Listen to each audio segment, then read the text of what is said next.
Welcome back to my YouTube channel, you guys. Thank you so much for hopping on and watching this video of the attitude of gratitude is the healing to a broken heart. You guys, I don't know if you guys watched any of my other videos, but I have went through the most horrific narcissistic abusive relationship for almost 18 years, and it's been a year now that I've been working on myself mentally and emotionally to heal. And this is why I'm making these videos, you guys, because I feel like my healing journey needs to be heard to inspire so many other people out there that don't know how to heal, or are, having coaching calls and mentors or people that are speaking to them to help them to heal. But I don't know, to me, I think that so many people, right, when it comes to healing on narcissistic abuse, so many people focus so much on the other person. And I used to do the same thing too, but something flipped the script inside of me when I started to stop focusing on them and started focusing on myself in regards to everything about them and everything that happened. I started to just look at whatever situation happens around me, no matter if it was him, no matter whatever happened around me that hurt me, it's always a blessing to look at it as, at the end of the day, life is not happening to me. I say it in all my videos, life is not happening to me, life is happening for me. So what does that do? When you can turn around and look at the worst freaking moment, because I know that when I was healing from that narcissistic abuse, and I'm still on my journey, right? I think it's a never-ending journey, right, of healing from trauma or whatever the case may be. At the end of the day, it's like when you can look at the situation on a good side instead of the negative, and again, not dwell so much on that other person, but start dwelling on yourself. Start asking yourself the right questions.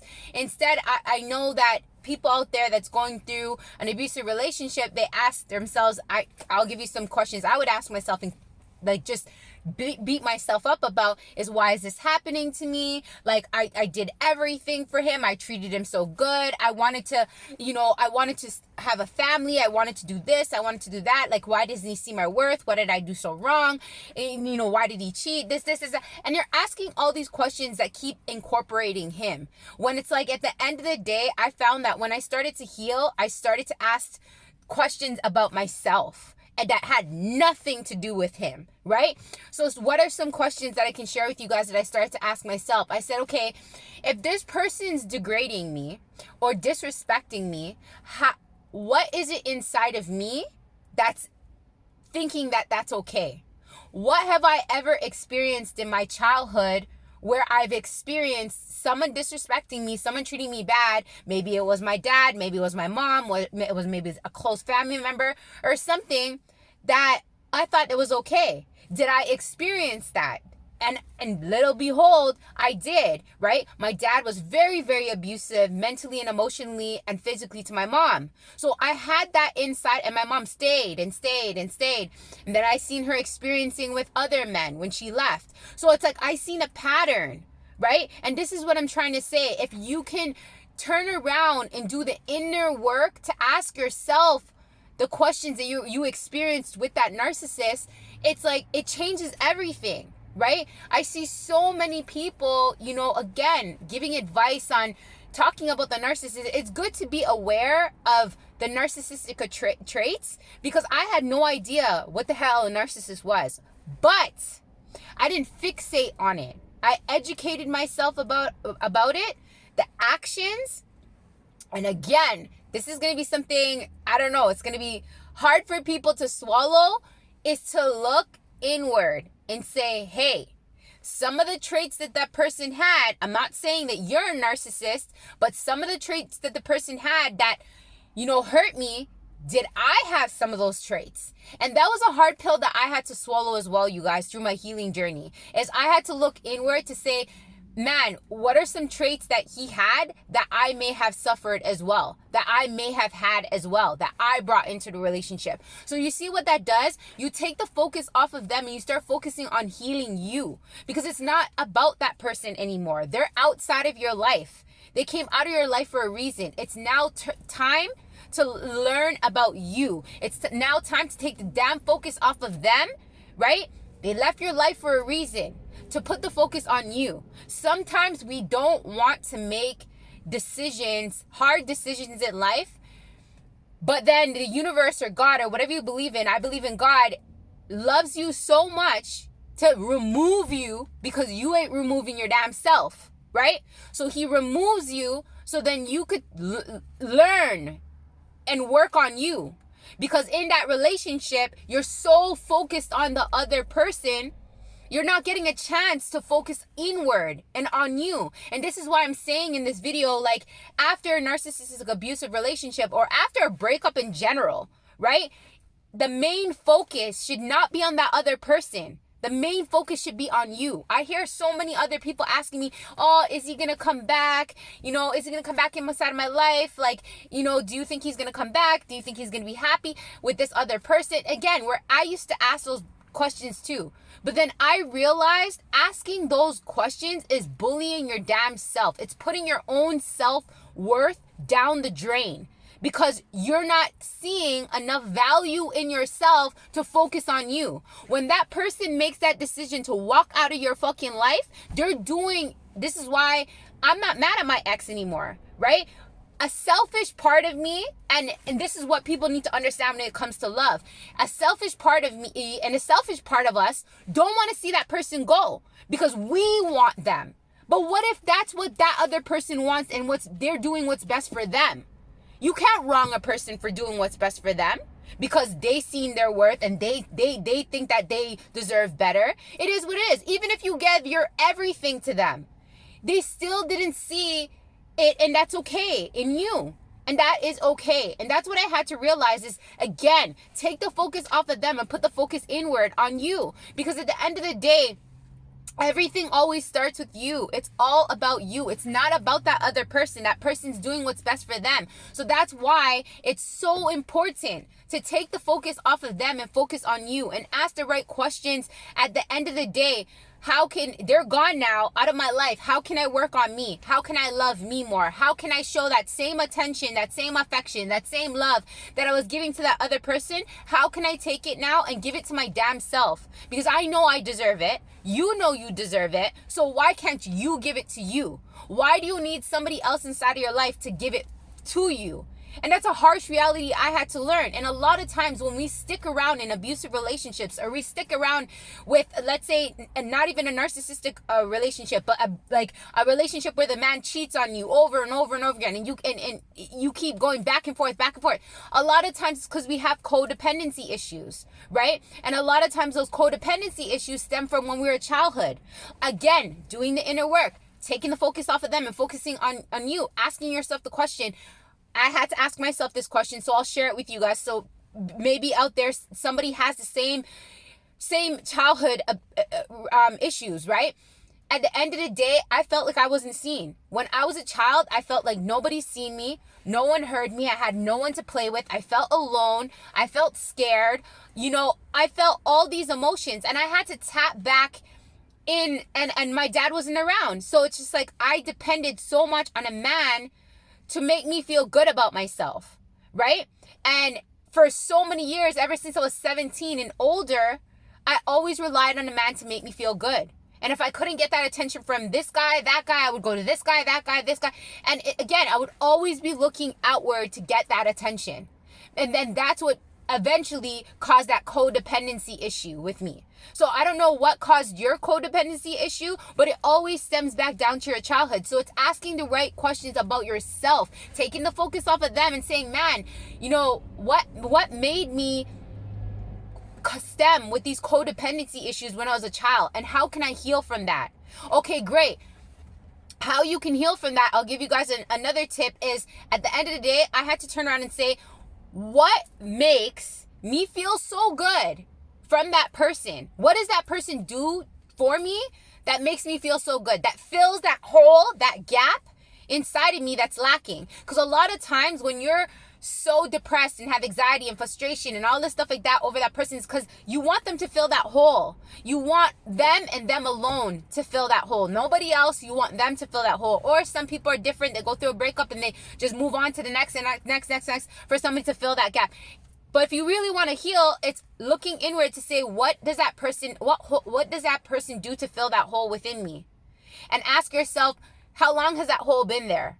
How long have I been feeling empty inside? How long have I been just yearning for someone else to love me? How long have I been yearning for someone to hold me, make me feel good, treat me good?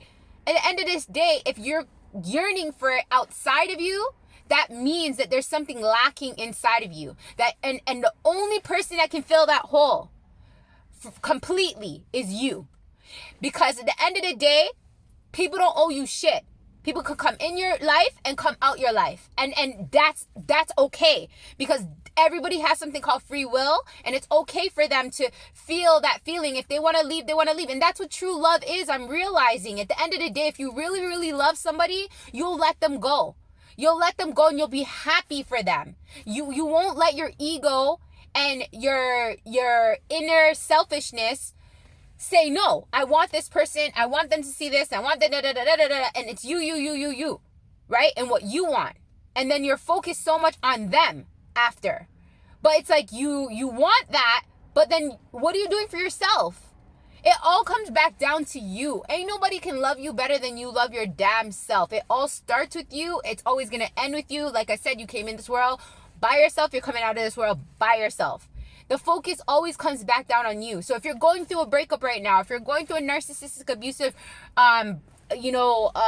breakup or whatever the case may be, and you're trying to heal from that codependency or you're trying to heal from that breakup, it's always taking the focus off of them and putting the focus back on you. Because again, whatever that person did to you is a reflection of what's going on inside of you.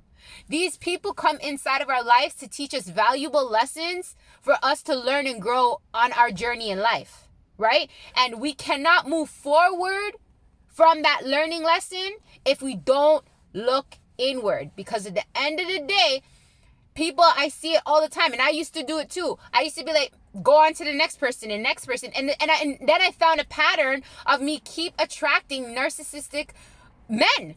And it was a pattern of the same attitudes, the same treatment, the same everything, right? When you try to band-aid something and not really heal it, it's always going to pop back up. Because again, life is not happening to you, life is happening for you. There's great learning lessons in every experience inside of life. But so many people don't want to do the inner work, just want the band-aid, but then that's just prolonging your healing.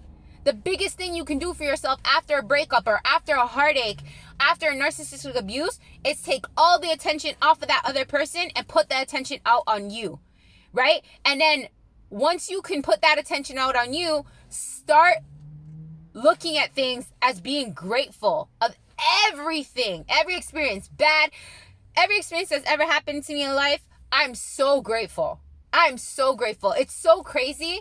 The reason why I wanted to make this video is because I spoke with my ex narcissist, and it was so crazy. Before I used to, like a little child, used to feel so scared and, fearful if I would talk to him or hear his voice or see him. And now it's like I have this strength within inside of me where I'm just like, man, I'm grateful. Thank you so much for all that heartache you put me through. Thank you so much for everything that you did to me, because you taught me valuable lessons of things that I needed to heal within inside of myself. You taught me valuable lessons on how to love myself. You taught me valuable lessons on how to set boundaries. You taught me valuable lessons on how to grow mentally and emotionally. You taught me valuable lessons on how to be patient.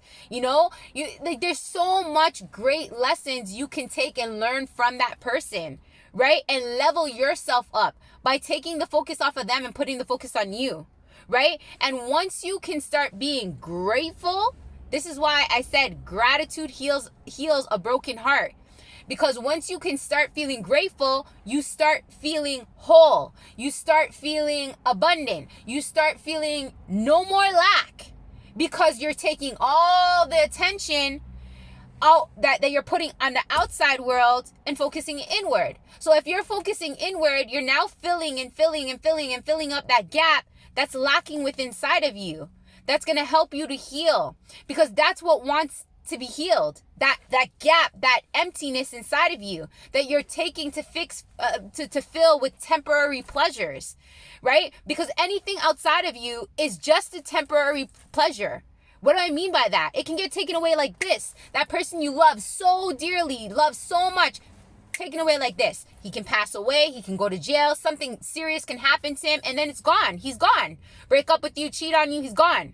Right? Then you're back to feeling empty. That money, abundance of money you want.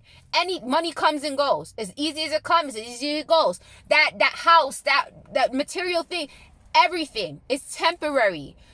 When you can fill this cup, no one can take that away from you. No one. The government, a relationship, money, no one.